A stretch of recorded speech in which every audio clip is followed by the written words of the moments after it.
Welcome to the Cash Flow Guys Podcast.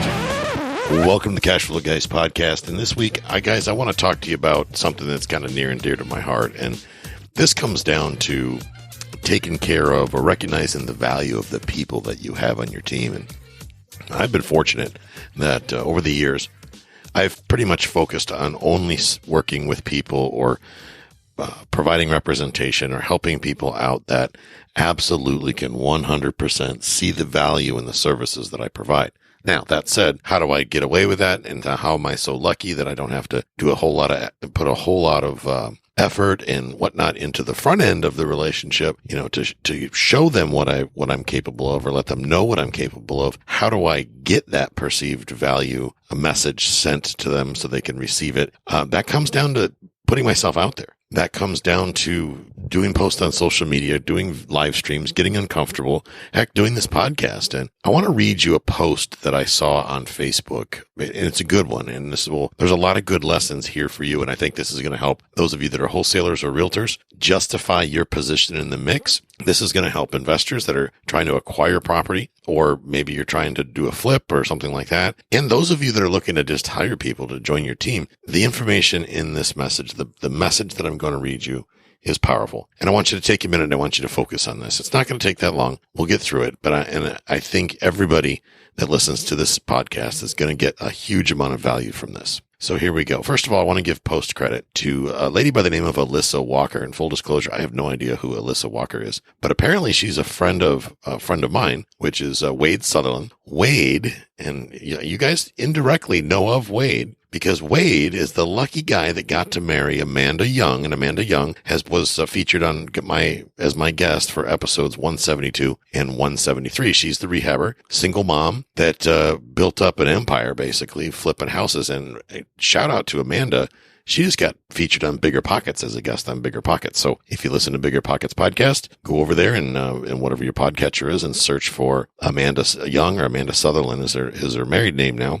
And take a listen to that episode. It's a great episode. So here we go. I'm going to read this to you, and then we're going to talk about it here in the end. So it's titled A Conversation About Perceived Value. A customer asked a contractor friend of mine how much it would cost to do this project. You guys can't see the photograph. Obviously, it was in the post, but if you look on my Facebook feed, you'll see it there because I shared it on my Facebook feed. And basically what it is a beautiful wooden deck off the front of a house. He goes on to say, my friend gave him a proposal, $4,500. The customer responded, that seems really high. My friend asked, what do you think is a reasonable price for this job? The customer answered, $2,500 maximum. My friend responded, okay, then I invite you to do it yourself. The customer answered, I don't know how to. My friend responded, all right, then how about for $2,500, I'll teach you how to do it. So besides saving you $2,000, you'll learn valuable skills that will benefit you in the future. The customer answered, sounds good. Let's do it. My friend responded, great. To get started, you'll need to go get some tools. You'll need a chop saw, table saw, cordless drill bit set, router, skill saw, jigsaw, tool belt, hammer, etc. Customer answered, but I don't have any of those tools now, and I can't justify buying all these tools for one job. My friend responded, okay, well, for another $300, you can rent my tools for you to use for this project. The customer answered, okay, that's fair. My friend responded, great, so we'll start the project on Monday. At this point, the customer answered, I work Monday through Friday. I'm only available on the weekends. My friend responded, if you want to learn from me, then you need to work when I work. This project will take about 3 days, so you'll need to take off 3 days of work. Customer answered, that means I'm going to have to sacrifice my pay for 3 days or use my vacation time. My friend responded, that's true. Remember, when you do a job yourself, you need to account for unproductive factors. Customer answered, what do you mean by that? My friend responded, doing a job completely from start to finish includes time spent to plan the project, pick up materials, travel time, gas, setup time, cleanup, waste disposal, amongst other things. That all in addition to the actual project itself. And speaking of materials, that's where we'll start on Monday, so I need you to meet me at the lumber yard at 6 a.m. Customer answered, at 6 a.m., my workday doesn't even start until 8 a.m. My friend responded, well, then you're in luck. My plan is to start on the deck, build by 8 a.m. But to do so, we have to start at 6 a.m. to get the materials picked up, loaded, and delivered to your job site. Customer answered, I'm realizing that a lot more goes into a job than what a customer sees in the finished project. Your proposal of $4,500 is very reasonable. I'd like you to handle the product. Here's a conclusion. When you pay for a job, especially a custom job, whether it's a physical project or a digital product, you pay not only for the material and the work to be completed, you also pay for knowledge, experience, custom skills, tools, time to plan, time to prepare, professionalism, work ethic, excellence, discipline, commitment, integrity, taxes, licenses, sacrifices, liabilities, and insurance. If you request a proposal for custom work to be done, please don't disrespect a service provider by trying to get them to lower their prices. If their proposal exceeds your budget, there's nothing wrong with getting other proposals. Just remember, you get what you pay for. Service providers, know your worth and be confident in it. Consumers, recognize their worth and be respectful of it. There's a lot of messages in here, ton of messages in here. Over the years, I've had lots of people that I've coached on real estate and business in general to help them grow their businesses. And the one thing I see often is that people tend to doubt their own net worth. In other words, how much value they bring to the equation, or maybe they don't understand truly how much value they bring to the equation, because for them, bringing value is natural. I remember talking to a guy that was a painter, and this guy did beautiful work, but he always tried to give everybody a discount. He was very insecure about his pricing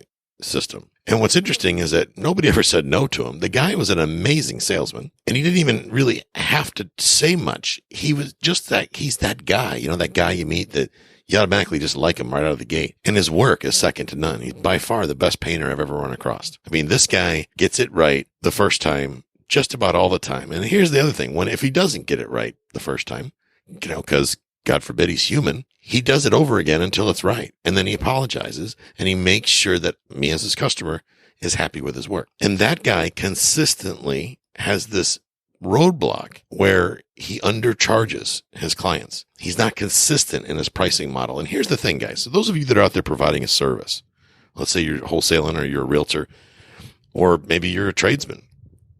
When you're inconsistent in your pricing, in my opinion, and this is my opinion, it shows a lack of integrity. It shows me that you don't really believe in your product. When I see a real estate agent that says, I'll list your house for 1%, that tells me that's an agent that really doesn't value the service they put out there. They don't really value their time because they're willing to discount their time. I get it. If it's like you're a realtor and it's like your first day or your first deal and you just want to give away the farm, then so be it. But if you're good at what you do, I hope you're good at what you do if you're out there in the field taking money for these services. If you're a painter or a wholesaler or a real estate broker or a mortgage broker or whatever it may be, if you're good at what you do, then you deserve to be paid in accordance with your skills. Now, if you suck at it, well, that's a whole different story. Maybe you would offer a discount. So, I'm a painter, but I drink a lot, and I may paint the guy's balcony downstairs when I'm painting your condo. So, yeah, I'll do it for half price. Of course, I might paint the whole building, get you sued, but I'll do it for half price. Who would say that, right? So here's the thing. If you're a tradesman and you're not good at what you're doing, learn to be better. Maybe go apprentice with somebody that's better at it than you are. Hey, you're an electrician and geez, I don't know, every time you touch something, you get shocked. Well, that's probably tells you that maybe you're not ready to be on your own yet. That's why electricians have license levels, right? Journeyman, apprentice, master, whatever it may be. So you find somebody that's better at what you're trying to accomplish than you, and you learn from them. And maybe you take a little less pay until you're learning. But once you've graduated to the point to where you're confident in what you're doing, when you know you're the best damn electrician in town, you should charge accordingly. I can tell you that over the years, I have fired contractors for price, what I call price insecurity. Contractors that waffle on the price, or they immediately start to give me a discount without even asking. When that happens, I don't want anything to do with them because it tells me they're insecure in the service they offer. And I certainly don't want some little price coward doing my stuff. Now, that said, I don't want to get screwed either. I'm not going to pay you $10,000 to paint a one-bedroom apartment. But if you're a really good painter and you're not going to get paint all over the floors and the trim and every place it doesn't belong, and you're going to show up on time or early, and you're going to get done ahead of schedule, and the quality is through the ceiling, you should be paid a fair wage. And I'll even go so far as to say this, and any of my service providers, and I know a lot of my service providers, my vendors, members of my team, listen to this podcast. And they'll be the first to tell you, I don't haggle on price when it comes to a service being performed for me.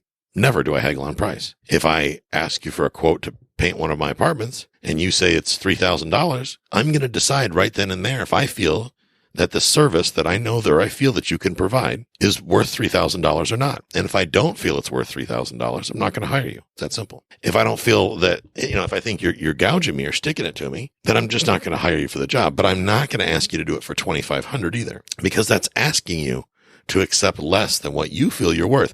Just because we can't agree at first run on value doesn't mean that you need to take less, or frankly, that I should even ask you to take less. I'll move on to somebody else. Now, that's my way of doing it.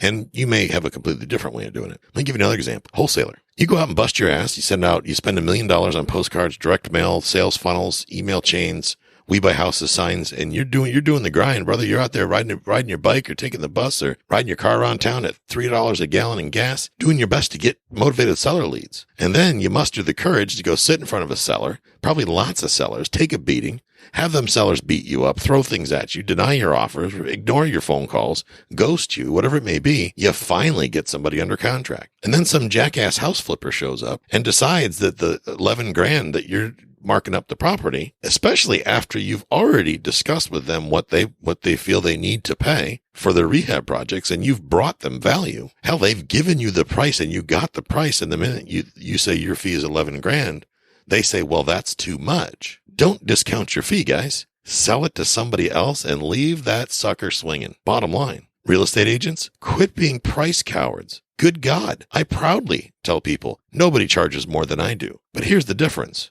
There is nobody better than I am when it comes to being a real estate practitioner. If you're a buyer and you want to be well protected and you want a great deal and you want to make sure that nobody takes advantage of you, then I'm absolutely your guy. And anybody that's ever worked with me jumps up and down and will swear on a stack of Bibles. That's absolutely the case. Sellers, if you want top dollar for your house, I don't care if it's a complete turd, well, then I'm your guy. I'm going to make sure that we market the living hell out of that house. And if you want to get it sold in an hour and a half, I got solutions for that too. I've got investors that aren't going to screw around, and they'll have a wire transfer sitting at the title company before I even get off the phone with them, because we can make that happen. See, we've got a solution for pretty much any problem that comes up. We provide consistent value, and my team is absolutely the best in the business. My clients don't give a rat's ass whether I'm with Remax, Future Home, Realty, whoever, Redfin, pick one, doesn't matter. What they know is that I am the most qualified expert agent that they can possibly retain to represent them, whether the buyer or the seller. You see the confidence in my voice? That came with many years of practice and realizing that I don't have all the answers, but more importantly, realizing that I'm willing to do whatever it takes to make sure that my client is served in such a way that it will far exceed their expectations 100% of the time. I recently got awarded, I just got an award from Jill, and I do volunteer work with the Florida State Parks, and John Pennekamp State Park here in Key Largo, Florida. It just gave up my wife and I award for our work ethic and going above and beyond. Now, mind you, that's volunteer work, so I don't get paid to do that. I just go over there and give my best for free. I'm not telling you this to brag. I'm telling you this because it's my mindset. When you develop I'm going to do whatever it takes to do it right the first time type mindset, it becomes easy to do whatever it takes all the time. My buddy Wade Sutherlin, by the way, shout out to Wade for sharing this post so that I could talk to you guys about it today. Wade owns an elevator repair company. So if you want to reach out to Wade, pop me a message on Facebook or find Wade yourself. Wade Sutherlin is his name, Sutherlin, Wade Sutherlin, and reach out to him. If you happen to own a commercial building that has an elevator and you want a top quality expert craftsman to come to your facility to renovate your elevator, then I assure you, Wade your guy. But Wade is not a discount elevator repairman, because that's kind of like hiring a drunk surgeon, guys. It's an elevator. Shit goes bad wrong if Wade does a bad job. Let me tell you, he is an expert at what he does. And I hope he's one of the most expensive. If he's not, I frankly would be disappointed. If you are a person doing work for someone else, or you're offering a service or some sort of benefit, do your best. When you sit down, wholesalers, agents, and talk to these sellers, sometimes it's not about top dollar. Sometimes it's about get this damn house out of my name before I lose my marbles. Understand that people have different problems that result in needing different solutions. And the biggest thing we can do, I talked about a few weeks ago, is real estate malpractice, where we start thinking we know why the seller's selling, but we never ask the question. Recently, I listed and sold a house. We had a ton of offers. 25 offers came in. I don't know, over a couple thousand, over 1,000 people through the door. It was nuts. And I can't begin to tell you how many agents sat there wasting their time and their buyer's time trying to get me to answer if there was any offers on the table. Hello, knucklehead. It's 2021 in Florida. Market's on fire. There's no such thing as a house that just hits the market without offers on it. It doesn't exist. So stop wasting your client's time and asking them. Get off your ass and put pen to paper. Let's make this happen. Get on the phone with me and have a good, positive dialogue. Blow a little smoke up my skirt. Make me feel special about myself so that I'm overly motivated to work with you. Yet there was one agent that actually called me a dickhead, if you can imagine that. Take this offer, dickhead. Now, really? Guys, girls, come on. That's not how we do business. So at the end of the day, guys, I hope that some of you maybe consider adopting some of the things that I talked about here today. If you're a service provider, maybe take a hard look at what you're doing. If you're having a hard time making ends meet, and you're a contractor or in some sort of service business, if you just can't get it done and you know it's not you being a spendaholic and you just can't generate enough revenue to be successful, then I have news for you. It's time to raise your prices, especially those that you are really good at what you're doing. And if you're not necessarily good at what you're doing, consider taking on additional training to become a master at your craft, or maybe decide that whatever you're doing isn't for you. I mean, there's people that cannot paint. I'm a person that I can paint if I want to. I'm a great painter if I want to be, but I don't like to paint. Painting to me is like nails on a chalkboard. I would rather clean the inside of a sewer tank manually than paint. I don't like it at all. My wife loves to paint. So guess who does all the painting these days? Not Tyler. I'll clean up the mess. I'll prep the area. I'll prime it. Hell, I'll hang sheetrock till I'm blue in the face. I don't mind manual labor at all, but I don't like painting. So for me to decide to be a painter and take money for those services would be a waste of time, because I'm not going to do my best because I don't enjoy it. And I also realize it's not the highest and best use of my time. But I say to you, those service providers out there, or realtors, wholesalers, house flippers, those of you that go out and buy a nice house, you fix it up, you don't get an appraisal because it costs too much. Are you serious? Come on. There's no real estate agent on the planet that I've ever met that is an expert at pricing houses right every time. Hell, I don't get it right every time. And I've already told you I'm the most qualified agent in the country, and I don't get it right every time. Guys, if you're flipping houses, you buy a house, before you buy it, get an appraisal. Get somebody who's not going to personally benefit from the transaction to assess the value. Somebody that's licensed and has special training to do just that. Not somebody who's focused on how's my hair look for my glamour shot. Okay. Get an appraisal. And hire contractors, hire licensed ones that'll show up on time. That way you won't have to go back later and bitch about how it sucks to work with contractors. When you go to sell it, hire a real estate agent that is a rock star at marketing, that will get all the butts they possibly can through the door to give you the highest amount of money possible. Work with a title company that's the best in your market. For me in Tampa Bay, that's Insured Title Agency. When you need a real estate attorney, don't hire some yutz. Hire a qualified one that other people recommend, that does good work. If they have a reputation for not getting back to people and whatnot, and they leave you hanging, blow them off and find somebody more qualified. It's that simple. I'm here to tell you what we do, ladies and gentlemen, can be very simple or extremely complex, and we control how that plays out. Lastly, for you flippers out there, professional photography, I've talked about it before. Hire a professional photographer. Even better, hire a professional realtor that is a marketing expert, and they will insist on using their own photographer that is second to none, that can make even a turd look like a palace to get butts in the door. Once they get in the door, that'll sell the house. Guys, you have the ability to hire and work with the best people in whatever industry you choose to hire from. It's up to you whether you hire the good ones or the bad ones. And service providers, it's up to you to be amongst the good ones or join the turkeys and the bad ones. Take the advice I gave you this week, put it to work. I hope you have a great week. If you ever considered getting involved in real estate investing, you want to buy a second house in the state of Florida, in the Tampa Bay market, or in the Key West area, get on the phone with me. Go to cashflowguys.com, book an appointment. Let's talk about some of the amazing investment opportunities that I'm finding in Key West, in the Key West market, that are not out there on the internet for you to find. I'm down there in the market. I'm immersed in it. If getting 15 to 30% returns on your money and have the ability to have a second home is something that excites you, then you should book an appointment to get on my calendar. Guys, have a great week, and I'll catch up with you next time. This concludes today's episode. You don't have to wait till the next episode to learn to earn. Head over to cashflowguys.com and contact Tyler and his team for more powerful tips and ideas, so you can start generating multiple streams of income and escape the rat race.